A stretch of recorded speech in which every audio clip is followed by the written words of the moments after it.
Hello guys, welcome to my YouTube channel dark study. मैं हूं आपके साथ मोहम्मद अरशद। और मैंने आपको पहली वीडियो में जो मैं लेकर आया था उसमें हमारा पहले चैप्टर है कूलाम का नियम और वैद्युत क्षेत्र फिजिक्स में। तो उसमें मैंने आपको बताया वैद्युत आवेश, कूलाम का नियम और ये प्रकृति कैसी होती है इनकी आवेशों की, तो उसके बारे में हमने डिस्कस करा था। आप पहली वीडियो देखने जाकर, लिंक डिस्क्रिप्शन में आपको मिलेगा। तो आज हम जो डिस्कस करने वाले हैं उसके बाद मैं बताता हूँ आपको। टॉपिक है हमारा वैद्युत बल रेखाएं। तो फ्रेंड्स, मैं यहाँ पर चित्र बनाकर बताता हूँ कि किस तरीके से ये होती हैं। मैंने लिया है प्लस क्यू आवेश, ये लिया मैंने माइनस क्यू आवेश। फ्रेंड्स, वैद्युत बल रेखाएं जो होती हैं वो प्लस क्यू आवेश से निकलकर माइनस क्यू आवेश की तरफ जाती हैं, कुछ इस तरीके से। और फ्रेंड्स, ये वैद्युत बल रेखाएं जो होती हैं वो लचकदार होती हैं, जैसे कि लचकदार डोरी की तरह।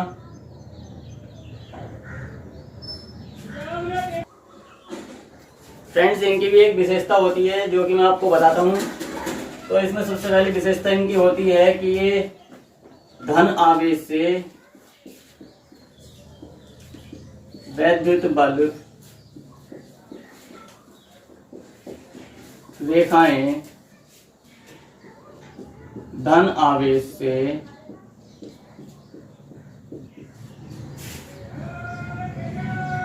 ऋण आवेश की तरफ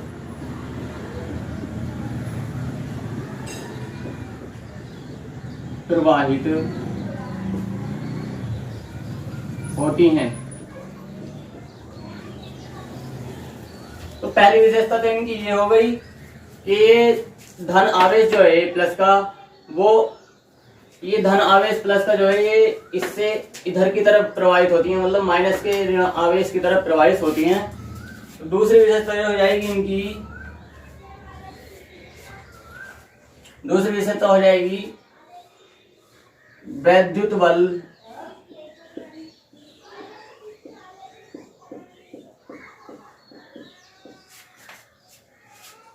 रेखाएं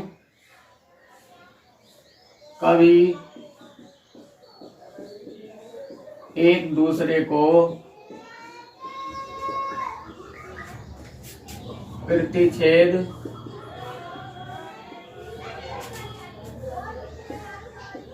नहीं करती। पहली, दूसरी ये हो गई, ये कभी भी एक दूसरे को प्रतिच्छेद नहीं करती हैं, यानी कि एक दूसरे से अपना गैप बना करके चलती हैं। और ये लचकदार भी होती हैं, ये लचकदार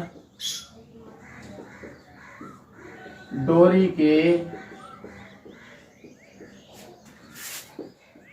समान होती हैं।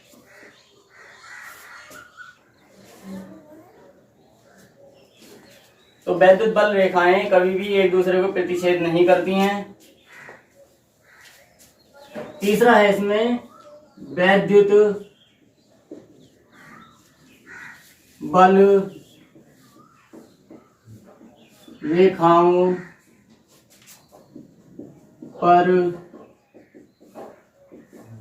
खींची गई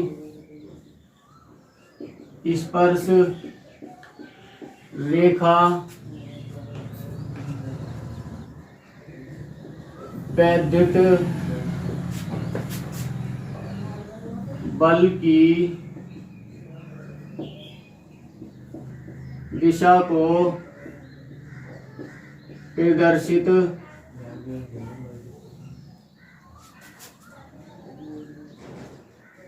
करती है। फ्रेंड्स, आप इसको नोट करें। तो आते हैं फोर्थ जो विशेषता है इसकी, चौथी वाली, वो मेन है इसकी विशेषता, पूछ लेता है। चौथी विशेषता है वैद्युत बल रेखाएं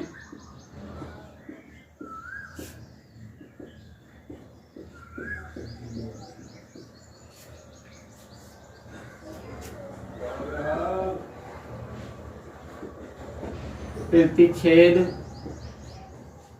नहीं करती क्योंकि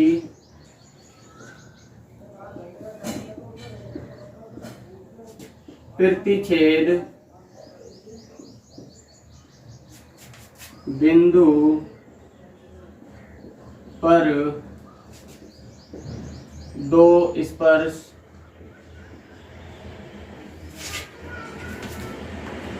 रेखाएं खींची जा सकती हैं। तो गाइस, वैद्युत बल रेखाएं प्रतिच्छेद नहीं करती हैं क्योंकि प्रतिच्छेद बिंदु पर दो स्पर्श रेखाएं खींची जा सकती हैं जो बल की दो दिशाओं को प्रदर्शित करेंगी, जो कि असंभव है।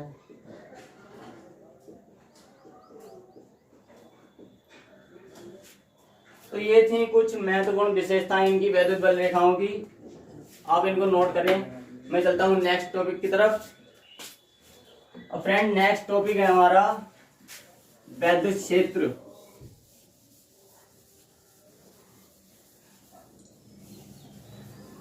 वैद्युत क्षेत्र की तीव्रता। अब ये वैद्युत क्षेत्र की तीव्रता क्या होता है?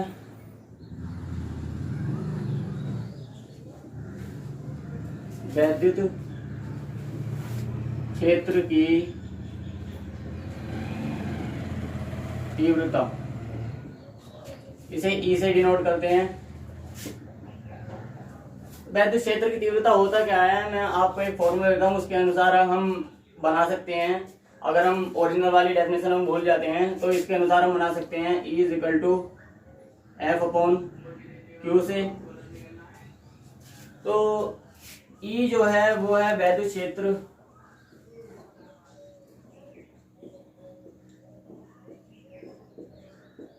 की तीव्रता, F जो है यहाँ पर बल है, ये जो है Q है आवेश। तो इसके अनुसार हम बनाएंगे डेफिनेशन। तो देखते हैं, इसके अनुसार किसी बिंदु पर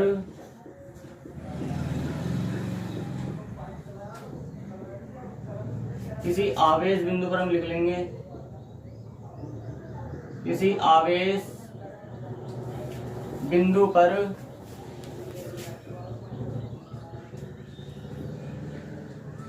वैद्युत क्षेत्र की तीव्रता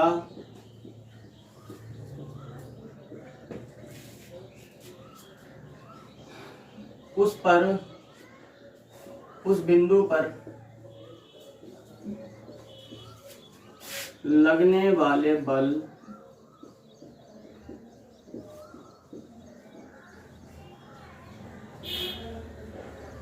तथा बिंदु आवेश की मात्रा के अनुपात के बराबर होती है। तो फ्रेंड्स, आपने देखा मैंने एक सूत्र से ही ये डेफिनेशन बना दी है। अगर आपको ये सूत्र भी याद होगा तो आप इसकी डेफिनेशन बना सकते हैं। कैसे? जैसे कि मैंने बनाई, तो मैंने लिखा E = F/Q। E यहाँ पर वैद्युत क्षेत्र की तीव्रता हो गई और F जो है बिंदुओं पर बल हो गया और Q आवेश हो गया। तो किसी बिंदु आवेश पर वैद्युत क्षेत्र की तीव्रता उस बिंदु पर लगने वाले बल तथा बिंदु आवेश की मात्रा के अनुपात के बराबर होती है। और इसका जो मात्रक होता है ई वैद्युत क्षेत्र की तीव्रता।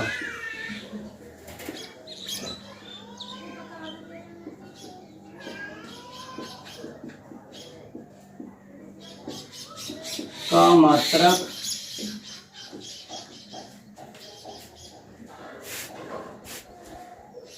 यहाँ से देखेंगे, एफ का मात्रक न्यूटन यानी कि बल का मात्रक न्यूटन और आवेश का मात्रक कूलाम। तो इसका मात्रक हो जाएगा न्यूटन प्रति कूलाम। तो ये वैद्युत क्षेत्र की तीव्रता का मात्रक। और इसकी बीमारी मैं आपको बताता हूं, ई की बीमा होगी फ्रेंड्स, E इक्वल टू होता है F अपॉन Q। और F की जो बीमा होती है वो गतिविषयक द्वितीय नियम से निकाल लेंगे हम, F बराबर ma से। तो F बराबर ma में रखता हूं यहाँ पर ma अपॉन Q। तो m का तो ये द्रव्यमान हो गया, तो m का m में नपे की बीमा, और a जो है यहाँ पर त्वरण है, तो त्वरण की बीमा हो जाती है Lt-2 अपॉन Q बराबर हम लिखते हैं, सबसे पहले वीडियो में आपको बताया था मैंने, IT। तो ऊपर हो गया mL-T-2 अपॉन IT को, I का हम बीमा लिखते हैं A एम्पियर, और T समय T रह जाएगा यहाँ पर। और इसकी जो बीमा हो जाएगी mL-T-3 और A-1। फ्रेंड्स, ये वैद्युत क्षेत्र की तीव्रता की बीमा हो जाएगी। इसको भी पूछ लेता है वो आप एग्जाम में आपसे। तो चलते हैं नेक्स्ट टॉपिक की तरफ, आप इसको नोट करिए।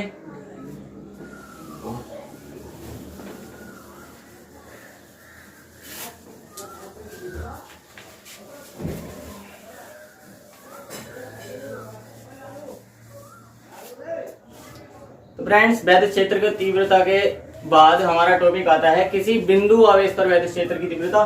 तो किसी बिंदु आवेश पर वैद्युत क्षेत्र की तीव्रता जो हो जाएगी, किसी बिंदु आवेश पर वैद्युत क्षेत्र की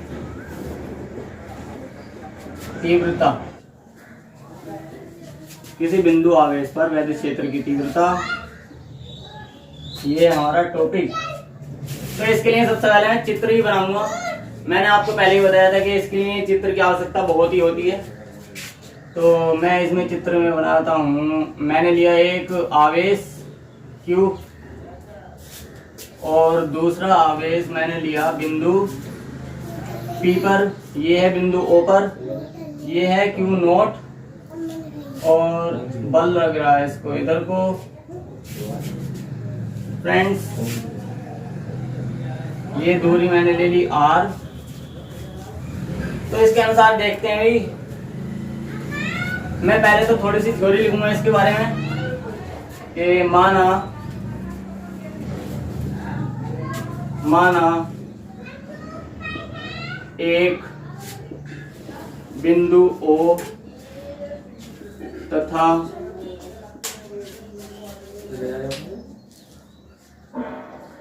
दूसरा बिंदु P है।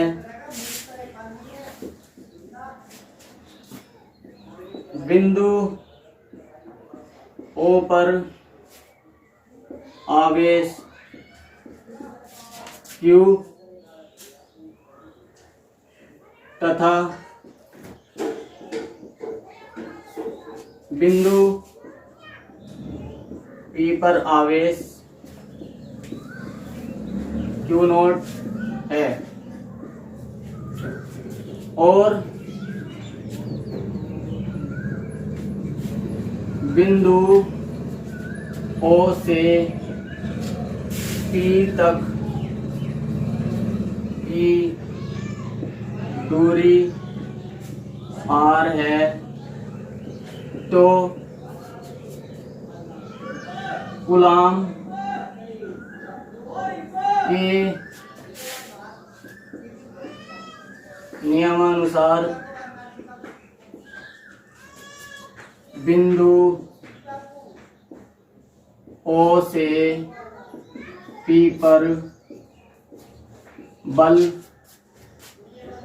F इक्वल टू एक नियतांक आता है 1/4 पाई एप्सिलॉन नॉट और एक मात्रा Q है, एक मात्रा Q नॉट, तो Q into Q not upon दूरी है R स्क्वायर। ये हो जाएगा बल, पहले समीकरण हो। तो वैद्युत क्षेत्र की तीव्रता होगी बिंदु P पर, बिंदु P पर वैद्युत क्षेत्र की तीव्रता E is equal to F बल अपॉन, आप Q ले लें या Q नोट ले लें, कोई सा भी एक मात्रा ले सकते हैं। मैं Q नोट ले रहा हूं, आवेश। फ्रेंड्स आप इसको नोट करें, फिर मैं बताता हूं आपको आगे होना क्या है।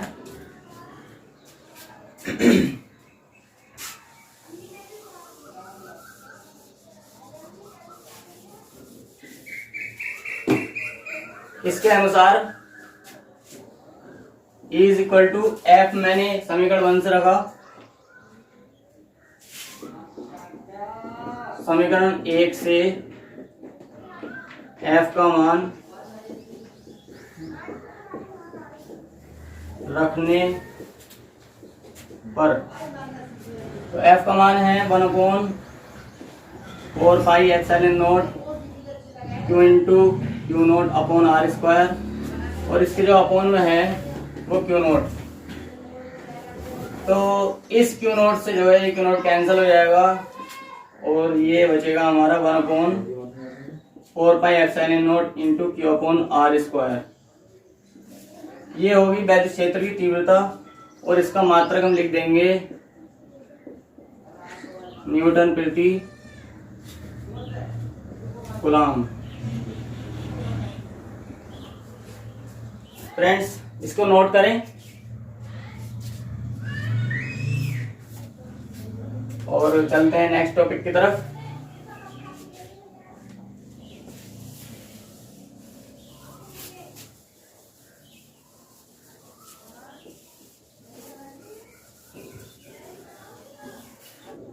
तो उसके बाद नेक्स्ट टॉपिक हमारा आता है वैद्युत द्विध्रुव तथा वैद्युत द्विध्रुव आघूर्ण।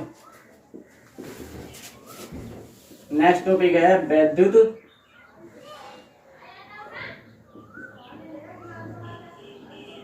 द्विध्रुव तथा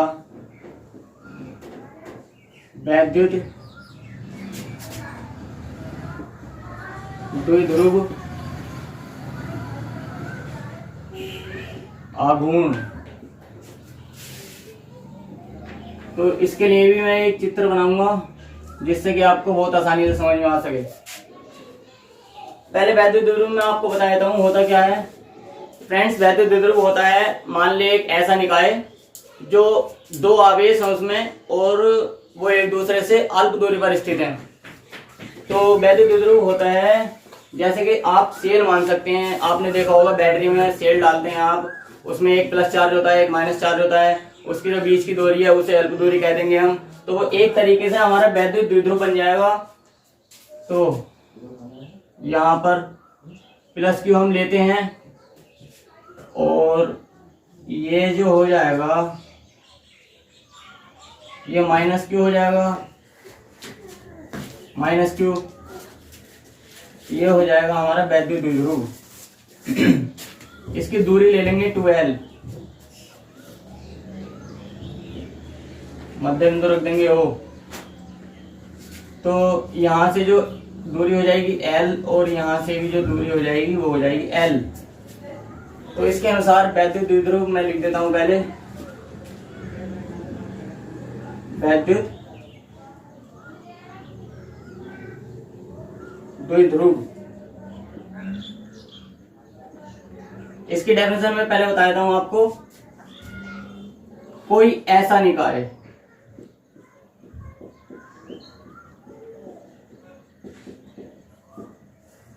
निकाय जिसमें आवेश एक दूसरे से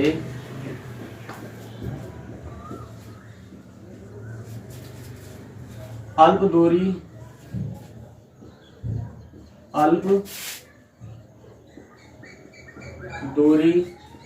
पर स्थित हों। कोई ऐसा निकाय जिसमें आवेश एक दूसरे से अल्प दूरी पर स्थित हों वैद्युत द्विध्रुव कहलाता है।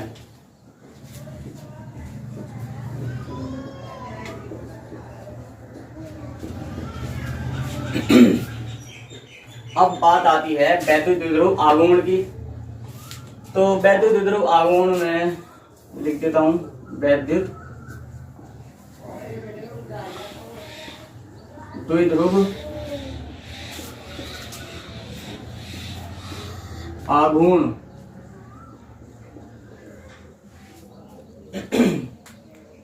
इसकी हम थ्योरी लिखेंगे। माना बिंदुओं का नाम दे दें, ए दे दें, इसे बी दे दें। माना बिंदु ए पर आवेश प्लस क्यू तथा बिंदु बी पर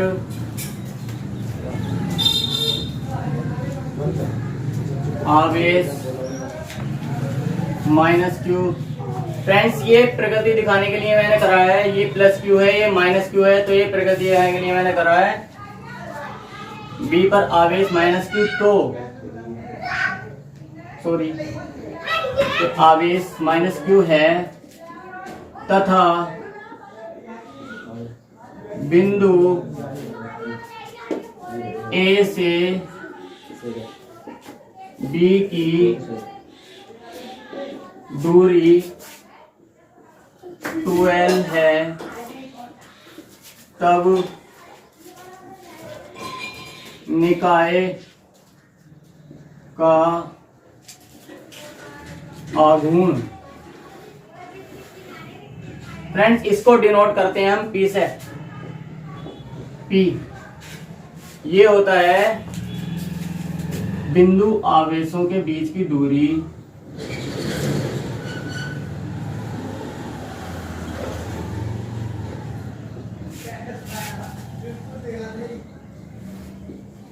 की दूरी गुणा एक बिंदु आवेश की मात्रा।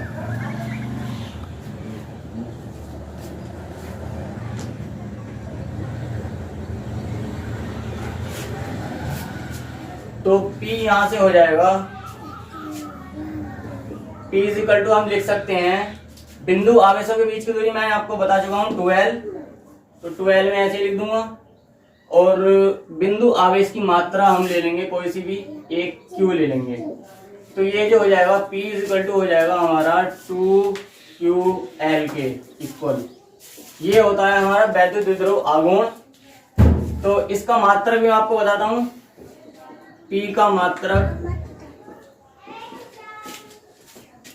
यहां से, ये लंबाई है L, तो लंबाई को हम नापेंगे मीटर में। और Q आवेश, आवेश का मात्रक होता है कूलाम। तो वैद्युत द्विध्रुव आघूर्ण का जो मात्रक हो जाएगा मीटर कूलाम हो जाएगा। और इसकी बीमारी मैं आपको बताता हूं, यहाँ पर P की बीमा, यहाँ पर L को हम लंबाई को L से नापते हैं और Q हम लिख लेते हैं, Q की बीमा होती है AT। तो P की जो बीमा हो जाएगी LTA, ये इसकी बीमा हो जाएगी। इसको भी पूछ ही लेता है एग्जाम में। फ्रेंड्स, इस चैप्टर में आगे बढ़ते बढ़ते हम मिलते हैं नेक्स्ट वीडियो में आपके साथ।